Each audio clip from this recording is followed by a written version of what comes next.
प्राचीन भारत से शुरुआत कर रहे हैं और ये आज का पहला वीडियो है और इससे हम शुरुआत कर रहे हैं। प्राचीन भारत से लेकर चलते हैं। तो इतिहास आपको जानना है। तो इतिहास के पिता किसे कहा जाता है? हेरोडोटस को कहा जाता है। पहिया का आविष्कार कब हुआ था? नवपाषाण काल में। पहिया का आविष्कार कब हुआ था? नवपाषाण काल में। आप भी साथ साथ बोलते चलेंगे। आग का आविष्कार कब हुआ?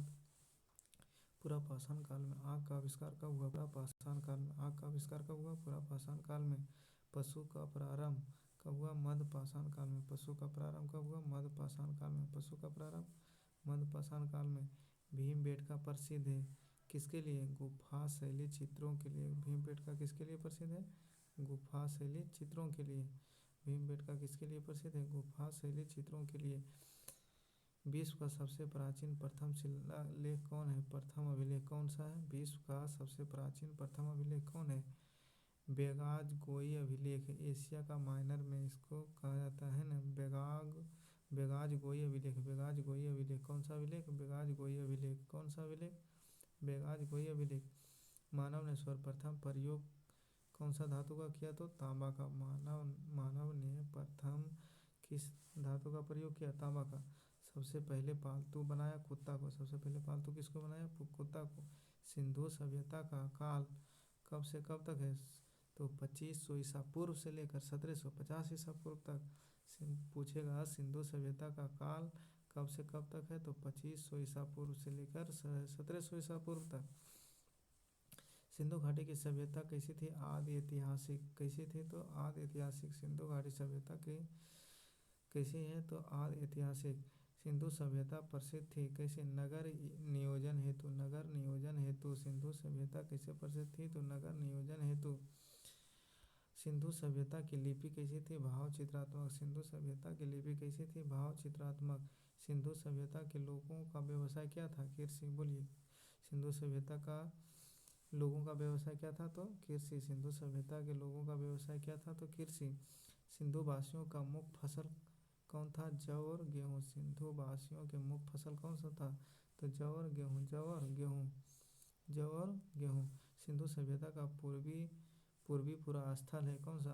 आलमगीरपुर। आलमगीरपुर मेरठ है यूपी में। आलमगीरपुर कहाँ पड़ता है? आलमगीर मेरठ यूपी में पड़ता है। आलमगीरपुर कहाँ पड़ता है? यूपी में। कहाँ पड़ता है? यूपी में। सिंधु सभ्यता के पश्चिमी पूर्वास्थल कौन है? सुतकोंड्राडोर। सुतकोंड्राडोर कौन सा पड़ता है? सुतकोंड्राडोर। सुतकोंड्राडोर कहाँ पड़ता है? बलूचिस्तान में। बलूचिस्तान में। सिंधु सभ्यता का उत्तरी पूर्वास्थल कौन है? मांडा। उत्तरी कौन है? मांडा। उत्तरी में मांडा और पश्चिमी में सुतकोंड्राडोर। सुतकोंड्राडोर और दक्षिणी में दायमाबाद। दक्षिणी में दायमाबाद। दक्षिणी में दायमाबाद। सिंधु सभ्यता थी कैसी सभ्यता थी? तो नगरीय सभ्यता थी। सिंधु सभ्यता एक नगरीय सभ्यता थी। सिंधु सभ्यता का विस्तार त्रिभुजाकार है। सिंधु सभ्यता का विस्तार त्रिभुजाकार है। त्रिभुजाकार है। सिंधु सभ्यता का प्रमुख बंदरगाह कौन था? लोथल। प्रमुख बंदरगाह कौन था? लोथल। प्रमुख बंदरगाह लोथल था। सिंधु सभ्यता का बृहद स्थल मोहनजोदड़ो है। सिंधु सभ्यता का बृहद स्थल कौन सा? मोहनजोदड़ो। भारत में हड़प्पा का बृहद स्थल कौन सा? राखीगढ़ी। भारत में हड़प्पा का बृहद स्थल कौन सा है? राखीगढ़ी। कौन सा है? राखीगढ़ी। सिंधु सभ्यता का सबसे प्राचीन इमारत कौन सा है? तो मोहनजोदड़ो। मोहनजोदड़ो 1922 में इसकी खोज हुई थी और ये मोहनजोदड़ो से प्राप्त हुआ और इसकी खोज 1922 में हुई। 1922 में मोहनजोदड़ो की खोज किसने किया? तो राखालदास बनर्जी ने। मोहनजोदड़ो का खोज किसने किया? राखालदास बनर्जी ने। राखालदास बनर्जी। मोहनजोदड़ो का अर्थ है मृतकों का टीला। मोहनजोदड़ो का अर्थ क्या है? मृतकों का टीला। नर्तकी की कांस्य मूर्ति कहाँ से मिली? तो मोहनजोदड़ो से। नर्तकी की कांस्य मूर्ति कहाँ से मिली? तो मोहनजोदड़ो से। मोहनजोदड़ो स्थित कहाँ है? पाकिस्तान में। मोहनजोदड़ो कहाँ स्थित है? पाकिस्तान में। मोहनजोदड़ो कहाँ स्थित है? पाकिस्तान में। मोहनजोदड़ो से प्राप्त स्मारक कौन सा है? बृहत स्नानागार। बृहत स्नानागार। मोहनजोदड़ो से प्राप्त स्मारक कौन सा है? बृहत स्नानागार। सिंधुवासी पूजा करते थे किसकी? पशुपतिनाथ की। सिंधुवासी किसकी पूजा करते थे? तो पशुपतिनाथ की। पशुपतिनाथ की। किसकी पूजा करते थे? पशुपतिनाथ की। हड़प्पा सिंधु सभ्यता के बारे में सबसे पहले किसने जानकारी दी? चार्ल्स मेमन ने। चार्ल्स मेमन ने सबसे पहले किसने जानकारी दी? चार्ल्स मेमन। हड़प्पा सिंधु सभ्यता के बारे में सबसे पहले किसने जानकारी दी? चार्ल्स मेमन। कब दिया था? 1826 में। 1826 में। हड़प्पा स्थित है रावी नदी के तट पर। हड़प्पा कहाँ स्थित है? रावी नदी के तट पर। हड़प्पा कहाँ स्थित है? रावी नदी के तट पर। हड़प्पा की खोज किसने की? दयाराम साहनी। हड़प्पा की खोज दयाराम साहनी कब किया? 1921 ईस्वी में। 1921 ईस्वी में। हड़प्पा की सभ्यता कैसी थी? कांस्ययुगीन। हड़प्पा की सभ्यता कैसी थी? कांस्ययुगीन थी। हड़प्पा समाज था कैसा? मातृसत्तात्मक। हड़प्पा समाज कैसा था? हड़प्पा समाज कैसा था? तो मातृसत्तात्मक। हड़प्पा समाज कैसा था? मातृसत्तात्मक। स्वास्तिक का चिन्ह की देन है किसका? हड़प्पा सभ्यता की देन है। हड़प्पा सभ्यता की देन है।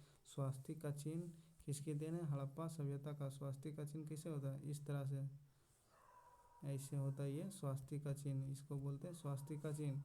स्वास्तिक का चिन्ह किसकी देन है? हड़प्पा सभ्यता की। R37 कब्रिस्तान मिला है कहाँ से? हड़प्पा से। R37 कब्रिस्तान कहाँ से मिला है? हड़प्पा से। हड़प्पा के लोगों अनभिज्ञ थे किससे? लोहा से। हड़प्पा के लोग किससे अपरिचित थे? तो लोहा से। मिट्टी के बर्तन पर प्रयुक्त रंग कौन सा? लाल होता था। मिट्टी के बर्तन पर प्रयुक्त रंग लाल होता था। मिस्र के राजा कहलाते थे फ़राओ। मिस्र के राजा क्या कहलाते थे? फ़राओ। चावल का साक्ष्य कहाँ से मिला है? लोथल के रंगपुर से। लोथल के रंगपुर से। चावल का साक्ष्य कहाँ से मिला है? लोथल के रंगपुर से। लोथल के रंगपुर से। जोते हुए खेत का साक्ष्य, जुताई किया हुआ खेत का साक्ष्य कहाँ से मिला है? तो कालीबंगा से। कहाँ से मिला है? कालीबंगा से। कालीबंगा का अर्थ होता है काले चूड़ी, काली रंग की चूड़ी, काली रंग की चूड़ी। कालीबंगा का अर्थ होता है काली रंग की चूड़ियाँ, है ना। मेसोपोटामिया, आधुनिक नाम इसका क्या है? इराक। मेसोपोटामिया का आधुनिक नाम इराक है। इसका अर्थ होता है दो नदियों के बीच की भूमि। मेसोपोटामिया का अर्थ होता है दो नदियों के बीच की भूमि। मेसोपोटामिया का आधुनिक नाम क्या है? इराक। वैदिक सभ्यता का काल कब से कब है? तो 1500 ईसा पूर्व से 600 ईसा पूर्व। वैदिक सभ्यता का कार्यकाल कब है? 1500 ईसा पूर्व से 600 ईसा पूर्व। आगे देखना है यहाँ से। आर्य की जानकारी कहाँ से मिलती है? ऋग्वेद से। आर्यों की जानकारी कहाँ से मिलती है? ऋग्वेद से। आर्यों की जानकारी कहाँ से मिलती है? ऋग्वेद से। वैदिक काल में किस जानवर को अघन्या न मारे जाने योग्य माना गया है? तो गाय को। गाय को अघन्या माना गया है। अघन्या का मतलब होता है नहीं मारे जाने योग्य, यानी गाय को मारना दंडनीय होता है, पाप का भागीदार बनता है। ऋग्वेद काल में आजीवन अविवाहित रहने वाले महिलाओं को क्या कहा जाता है? अमाजु। ऋग्वेद काल में आजीवन अविवाहित रहने वाले महिलाओं को क्या कहा जाता था? तो अमाजु कहा जाता था। आर्यों भारत कब आए? तो 1500 ईसा पूर्व। 1500 ईसा पूर्व से पहले।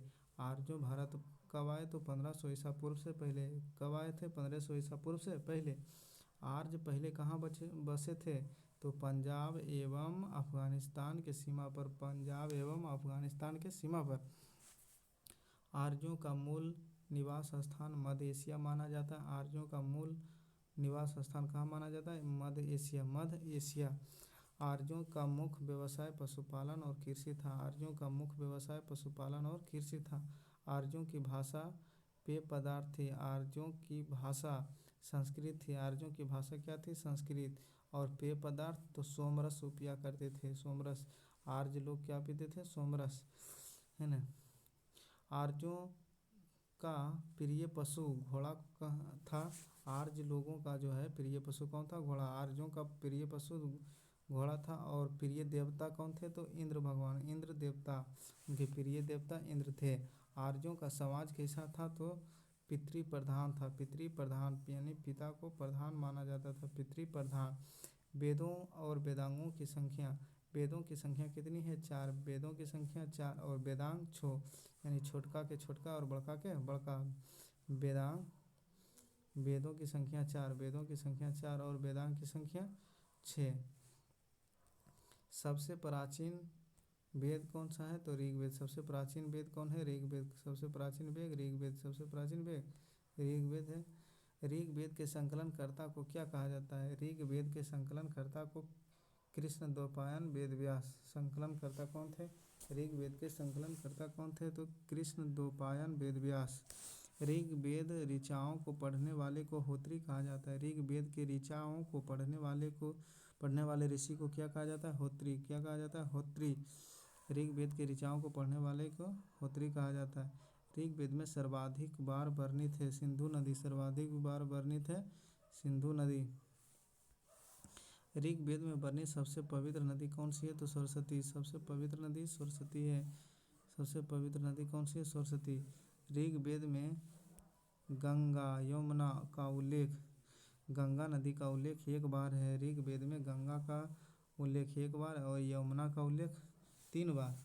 यमुना का उल्लेख 3 बार, गंगा का उल्लेख एक बार। ऋग्वेद में वर्णित प्रमुख देवता कौन है? इंद्र। प्रमुख देवता इंद्र, जिसको क्या कहा जाता है? पुरंदर भी कहा जाता है। ऋग्वेद में प्रमुख देवता कौन है? इंद्र भगवान, और उनको क्या कहा जाता है? पुरंदर। गायत्री मंत्र है, गायत्री मंत्र ऋग्वेद के तीसरे मंडल में। गायत्री मंत्र ऋग्वेद के कौन से मंडल में? तीसरे मंडल में। ऋग्वेद के तीसरे मंडल में गायत्री मंत्र ऋग्वेद के कितने मंडल में? तीसरे मंडल में। गायत्री मंत्र गायत्री मंत्र के रचनाकार कौन है? विश्वामित्र। विश्वामित्र। गायत्री मंत्र के रचनाकार कौन है? विश्वामित्र। विश्वामित्र। विश्वामित्र। गायत्री मंत्र समर्पित है, गायत्री मंत्र किसको समर्पित है? सूर्य देवता सावित्री को। सूर्य देवता सावित्री को। सूर्य देवता सावित्री को गायत्री मंत्र किसको समर्पित है? तो सूर्य देवता सावित्री को। 8वें मंडल की ऋचाएँ क्या कहलाती है? खील। 8वें मंडल की ऋचाएँ क्या कहलाती है? खील। सोम देवता को समर्पित मंडल है 9वां मंडल। 9वां मंडल। ऋग्वेद में सबसे बाद ऋग्वेद में सबसे बाद निर्मित मंडल कौन है? 10वां मंडल। ऋग्वेद में सबसे बाद में वर्णित कौन है? 10वां मंडल। गोत्र शब्द की उत्पत्ति उत्तर वैदिक काल में हुई है। गोत्र शब्द की उत्पत्ति उत्तर वैदिक काल में हुई है। गोत्र शब्द की उत्पत्ति उत्तर वैदिक काल में हुई है। उत्तर वैदिक काल के प्रमुख देवता प्रजापति थे। प्रजापति थे। उत्तर वैदिक काल के प्रमुख देवता प्रजापति थे। गद एवं पद वाला वेद अजुर्वेद है। गद एवं पद वाला वेद अजुर्वेद है। गद एवं पद वाला वेद अजुर्वेद है। यज्ञ संबंधित विधि विधान है अजुर्वेद में। यज्ञ संबंधित विधि विधान किसमें? ओ से यज्ञ, ओ से अजुर्वेद। गद एवं पद यजुर्वेद। यज्ञ यजुर्वेद। तंत्र मंत्र की चर्चा। तंत्र मंत्र की चर्चा अथर्ववेद। तंत्र मंत्र की चर्चा अथर्ववेद। भारतीय संगीत का जनक किसे कहा जाता है? सामवेद को। भारतीय संगीत, सौ से संगीत, सौ से सामवेद। भारतीय संगीत का जनक सामवेद। सामवेद यजुर्वेद के मंत्रों का उच्चारण करने वाले ऋषि को क्या कहलाते हैं? उद्धाता। सामवेद के मंत्रों को उच्चारण करने वाले को उद्धाता और अजुर्वेद के मंत्रों का उच्चारण करने वाले को अर्धवायु कहलाता है। अर्धवायु कहलाते हैं, है ना। एतेरे ब्राह्मण संबंधित है ऋग्वेद से। एतरे ब्राह्मण किससे संबंधित है? एतरे ब्राह्मण ऋग्वेद से संबंधित है। एतरे ब्राह्मण ऋग्वेद से। पंचविश ब्राह्मण किससे संबंधित है? सामवेद से। पंचविश ब्राह्मण सामवेद से। गोपद ब्राह्मण किससे संबंधित है? अथर्ववेद से। गोपद ब्राह्मण अथर्ववेद से। गोपद ब्राह्मण किससे संबंधित है? अथर्ववेद से। और शतपथ ब्राह्मण अजुर्वेद से। शतपथ ब्राह्मण अजुर्वेद से। पुराणों की कुल संख्या कितना? 18। पुराणों की कुल संख्या 18 का अध्ययन करने वाले प्रथम मुसलमान कौन थे? अलबरूनी। पुराणों का अध्ययन करने वाले प्रथम मुसलमान कौन था? अलबरूनी। पुराणों के संकलनकर्ता लोमहर्ष और उग्रसर्वा थे। पुराणों के संकलनकर्ता कौन थे? लोमहर्ष और उग्रसर्वा। लोमहर्ष और उग्रसर्वा।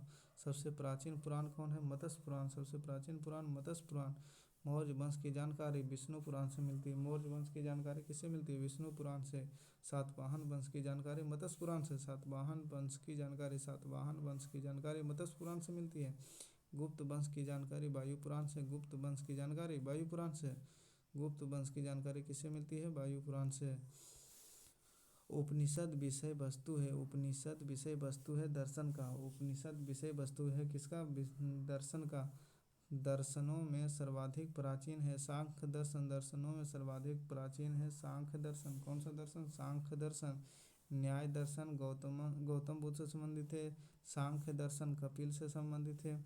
योग दर्शन पतंजलि। योग दर्शन पतंजलि। और मीमांसा दर्शन जैमिनि। बोलिए। न्याय दर्शन गौतम से। न्याय दर्शन गौतम से। सांख्य दर्शन कपिल से। सांख्य दर्शन कपिल से। योग दर्शन पतंजलि से संबंधित है। मीमांसा दर्शन जैमिनि। मीमांसा दर्शन जैमिनि। ओ दर्शन में सबसे प्राचीन दर्शन कौन सा है? सांख्य दर्शन। दर्शनों में सबसे सर्वाधिक प्राचीन सांख्य दर्शन। ब्राह्मण ग्रंथ किससे संबंधित है? कर्म कांड से। ब्राह्मण ग्रंथ किससे संबंधित है? कर्म कांड से। उपनिषद की संख्या 108। उपनिषद की संख्या 108 है। 108 उपनिषद की संख्या 108, जबकि प्रमाणिक कितना है? 13। प्रमाणिक है 13। सत्यमेव जयते कहाँ से लिया गया? मुंडको उपनिषद से। मुंडको उपनिषद से। सत्यमेव जयते कहाँ से लिया गया? मुंडको उपनिषद से। तमसो माँ ज्योतिर्गमय तथा ओम लिया गया है बृहद्रायण उपनिषद से। बृहद्रायक नायक उपनिषद से। स्मृति ग्रंथ में सबसे प्राचीन है मनु स्मृति। स्मृति ग्रंथों में सबसे प्राचीन है मनु स्मृति। मनु स्मृति। प्राचीन हिंदू विधि मनु स्मृति के लेखक कौन है? मनु। प्राचीन हिंदू विधि मनु स्मृति के लेखक कौन है? मनु। रामायण के रचयिता महर्षि वाल्मीकि। महर्षि वाल्मीकि। रामायण के रचयिता महर्षि वाल्मीकि। रामचरितमानस के रचनाकार तुलसीदास। रामचरितमानस के रचनाकार तुलसीदास। भारत का सबसे बड़ा महाकाव्य कौन है? महाभारत। भारत का सबसे बड़ा महाकाव्य कौन है? महाभारत। महाभारत के रचयिता महर्षि वेदव्यास। महर्षि वेदव्यास। भारत का अन्य नाम क्या है? जय संहिता। महाभारत का अन्य नाम जय संहिता। महाभारत का अन्य नाम जय संहिता। महाभारत को फारसी में अनुवाद रज्मनामा के नाम से किया था किसने? बदायूनी ने। 16वीं सदी में। कब किया? 16वीं सदी में। महाभारत का फारसी में अनुवाद रज्मनामा के नाम से किया था किसने? बदायूनी ने। बदायूनी ने कब किया? 16वीं सदी में। 16वीं सदी में। रामायण का फारसी में अनुवाद बदायूनी ने किया। बदायूनी ने किया था। बदायूनी ने किया।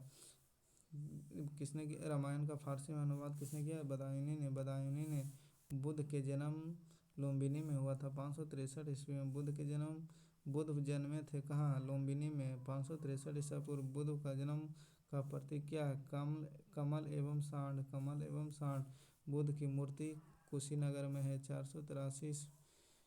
बुद्ध की मृत्यु कुशीनगर में हुई। कहाँ हुई? कुशीनगर में। बुद्ध की मृत्यु कुशीनगर में 483 ईसा पूर्व। 483 ईसा पूर्व। और जन्म 563 ईसा पूर्व लुम्बिनी में। कहाँ हुआ? लुम्बिनी में। लुम्बिनी में। बुद्ध की मृत्यु की घटना का क्या कहलाती है? महापरिनिर्वाण कहलाता है। बुद्ध की मृत्यु की घटना क्या कहलाता है? महापरिनिर्वाण कहलाता है। बुद्ध के पिता शुद्धोधन किस वंश से थे? तो शाक्य वंश। शाक्य कुल जिसको कहते हैं शाक्य कुल। और उनकी माता महामाया देवी किससे थी? कोलीय वंश से थी। उसकी माता कोलीय वंश से थी। बुद्ध का अन्य नाम था सिद्धार्थ, जिसे तथागत कहा जाता है। बुद्ध का अन्य नाम सिद्धार्थ या तथागत। बुद्ध के प्रथम गुरु कौन थे? अलार कलाम। बुद्ध के प्रिय घोड़ा था कत्थक। बुद्ध के प्रिय घोड़ा का नाम कत्थक था। सारथी था चन्ना। बुद्ध के सारथी कौन था? चन्ना। बुद्ध के गृह त्यागने की घटना क्या कहलाती है? महाभिनिष्क्रमण। बुद्ध घर त्यागने की घटना क्या कहलाती है? महाभिनिष्क्रमण। बुद्ध के गृह त्याग की घटना महाभिनिष्क्रमण। बुद्ध के गृह त्याग के प्रतीक है घोड़ा। गृह त्याग का प्रतीक क्या है? घोड़ा। बुद्ध का प्रथम प्रवचन कहलाता है धर्म चक्र प्रवर्तन। बुद्ध के ज्ञान की प्राप्ति हुई थी बोधगया में। बुद्ध के ज्ञान की प्राप्ति कहाँ हुई थी? बोधगया में। बुद्ध के ज्ञान की प्राप्ति बोधगया में निरंजना नदी के तट पर। बुद्ध ने प्रथम उपदेश कहाँ दिया था? सारनाथ में। कहाँ दिया था? सारनाथ में। बुद्ध ने प्रथम उपदेश कहाँ दिया था? सारनाथ में। बुद्ध ने उपदेश दिया था पाली भाषा में। किस भाषा में? पाली भाषा में। बुद्ध ने सर्वाधिक उपदेश श्रावस्ती में दिया। बौद्ध ग्रंथों में सबसे प्राचीन ग्रंथ त्रिपिटक है। बौद्ध ग्रंथों में सबसे प्राचीन ग्रंथ त्रिपिटक है। त्रिपिटक ग्रंथ बुद्ध के उपदेश का संग्रह है। बौद्ध धर्म के त्रिरत्न बुद्ध धम्म संघ। त्रिरत्न क्या है? बुद्ध धम्म संघ। बौद्ध धर्म ग्रहण करने वाली प्रथम महिला गौतमी थी। प्रजापति गौतमी। बुद्ध चरित्र की रचना अश्वघोष ने किया। किसने किया? अश्वघोष ने। प्रथम बौद्ध संगीति 483 ईस्वी में हुआ राजगिरी में। प्रथम संगीति 483। द्वितीय 383। द्वितीय बौद्ध संगीति 383 वैशाली में। कहाँ हुआ था? वैशाली में। और इसके अध्यक्ष कौन थे? कालाशोक। कालाशोक तृतीय बौद्ध संधि 250 ईसा पूर्व हुआ था। अशोक के शासनकाल में पाटलिपुत्रा में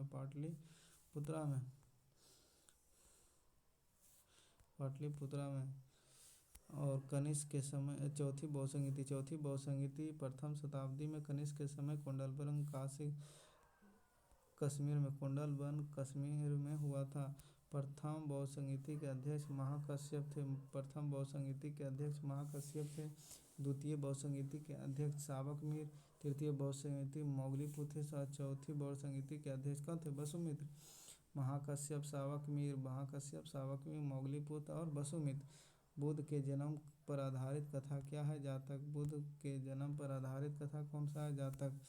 बौद्ध के पवित्र ग्रंथ कौन है? जातक। बौद्ध धर्म का पूजा स्थल चैत्य मंडप।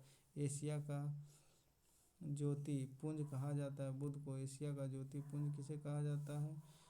बुद्ध को एशिया का ज्योति पुंज किसे कहा जाता है? बुद्ध को। जैन धर्म का संस्थापक एवं प्रथम तीर्थंकर कौन थे? ऋषभदेव एवं अन्य नाम आदिनाथ था। जैन धर्म का वास्तविक संस्थापक महावीर को कहा जाता है। किसको कहा जाता है? महावीर को कहा जाता है। Thank you. मिलते हैं अगले वीडियो में। जय हिंद।